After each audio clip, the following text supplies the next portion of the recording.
Dust kicked up by a rider's haste drew Connor's gaze southwest, the Airguard herald he'd been waiting for. An airship's blast, echoing across the high, scree slopes of the celestial peaks, had called his squadron to the plateau under Hope's spire. Connor and his light raiders and watchmen had reached the plateau first. The herald waved a frantic arm, shouting something about the Western Vale and ore creatures. Not until his horse had carried him nearer to the waiting squadron did his message take full form. "Orcs, marching for Mount Challenge! Ride, sentinels, make haste!" Haste is an enemy all its own, or so Swordmaster Quinton had taught them. Connor lifted a hand to calm the herald. "How many?" "The spotter saw a great number marching as one unit, perhaps 3 platoons in total."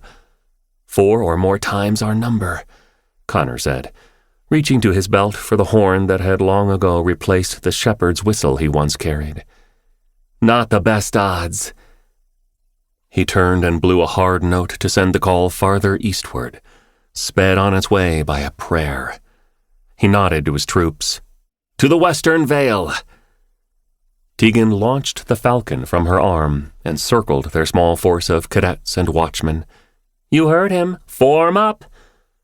She ensured all were ready before galloping to the column's head to join Connor. "I wish the Airguard spotters could sail closer to the peaks and give us more time. The winds are too powerful. We let evil cross the mountains.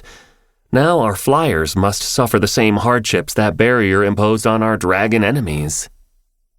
The column rode hard, light and fast, as befitted a sentinel squadron, the name Master Quinton had given the 12 small units he'd created to guard the upper range.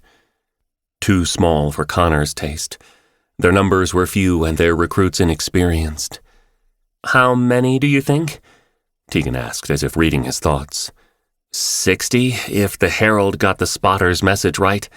Perhaps less. More than our 14, either way. If only we had Dag.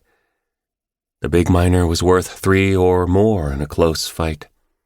He'd taken to the sphere of the vanguard, as if born and reared in their tower. But Dag had his own squadron. Teegan lifted her chin. "I'm your Dag today.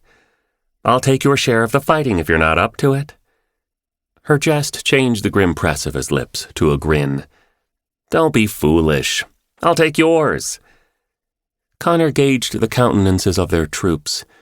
7 of the 12 had yet to see battle. 6 young men and a young woman, all new cadet stalwarts from the eastern hills. He returned his eyes to the trail and lowered his voice. "Or perhaps it's best that we both take theirs. I fear for every one of them. How many lives will we lose while we allow evil to march on these slopes?" "While we allow it?" Teegan's eyes flared.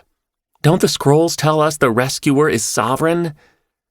"They also say he lets us deal with the consequences of our actions." Boulders narrowed the trail as they left the tree line for the last time, forcing Teegan back in her gallop. When she came alongside him again, disquiet creased her brow. "You believe someone in Keledev caused the breach?" "What I believe doesn't matter." He stood in his saddle to speed the gelding. "What matters is our homeland will never be safe again until we end this war once and for all." The retort he expected never came. Teegan pointed skyward. "Athea's found them. Over the next rise." Connor signaled the column to slow. Up there, near the highest of the passage lakes, there were no pines to catch the horses' dust. A telltale plume might cost them the advantage. Athea might also give them away. He nodded to Teegan. "Call your bird back. Orcs can smell a falcon." "No need. She knows her business. She'll stay east to keep her scent clear." The 3 watchmen archers riding with their squadron joined Connor and Teegan at the front. With small numbers, a sentinel squadron's attack hinged on the opening volley. "Our Falcon scout has them over the next rise," Connor told them. "The moment we crest the top, choose your targets and shoot at will. 2 arrows each, then follow us in with sword and hammer.